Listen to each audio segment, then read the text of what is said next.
Now, your WAAY 31 Storm Tracker forecast. Look, you look at that, and you could definitely use some of that rain that we have here, there. For sure. We're definitely not seeing not humid conditions. When they said dry air, we'll probably be wishing that we had drier air, though, as we head towards the start of next week. It's going to be very humid and still seeing a lot of those showers and storms. Some of us seeing that right now. We look at the WAAY 31 Skycam network. You can see especially over in Decatur, and then it looks like towards the Guntersville area as well. They see a lot of cloud cover and still getting some rainfall, although the heaviest of that is moving out of the area. We saw that drifting across earlier today, and that has also caused some temperature variation, with Decatur being over in the 70s. The rest of us still hanging on to those lower 80s. But WAAY 31 triple Doppler radar shows this largest batch of showers and storms. It's exiting the Decatur area now. We'll be approaching Madison County, so Huntsville, within the next hour or so. Do expect to see some of that rainfall, but thankfully the thunderstorms are weakening. We're seeing less lightning strikes with that. As the sun continues to go down, we'll continue to see those showers dissipating, and we will actually be mostly dry over the evening hours. As you can see here on the evening planner,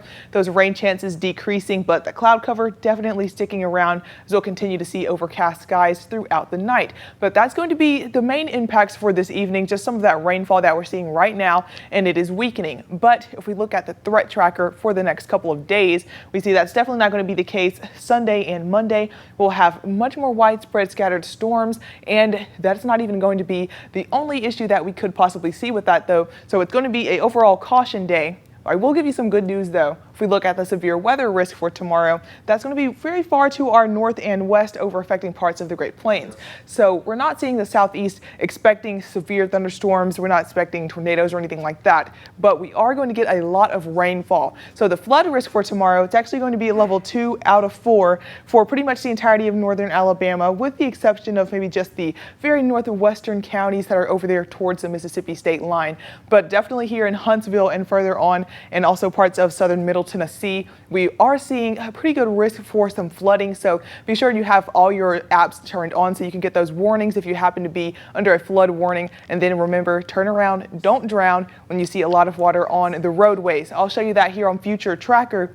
We see those showers this evening, those dissipating, mostly clear overnight. But then tomorrow morning, already starting off with scattered showers and storms, that just becomes more widespread throughout the day. 1 o'clock p.m., we see mostly storm conditions. Some of these could be on the hefty side. That's where we're expecting to see a possibility for some flash flooding. Maybe some gusty winds will prompt a brief severe thunderstorm warning. That's more heavy rainfall into the evening hours. Starting off Monday morning, mostly clear, but then once again, those storms kicking off and increasing towards the afternoon. We'll see that lasting into the start of our next work week. That's going to keep our temperatures down. Then they finally start to climb back up, though, at the end of the week. So I'll show you on that WAAY 31 10-day forecast. As we start August around Thursday, that's when we're going to see the conditions finally drying off more, and that's going to allow the temperatures to warm back to their usual spot in those lower 90s. But finishing off July, it's looking like it's going to be some rainy, dreary looking days, but that will keep our temperatures down just a little bit, though.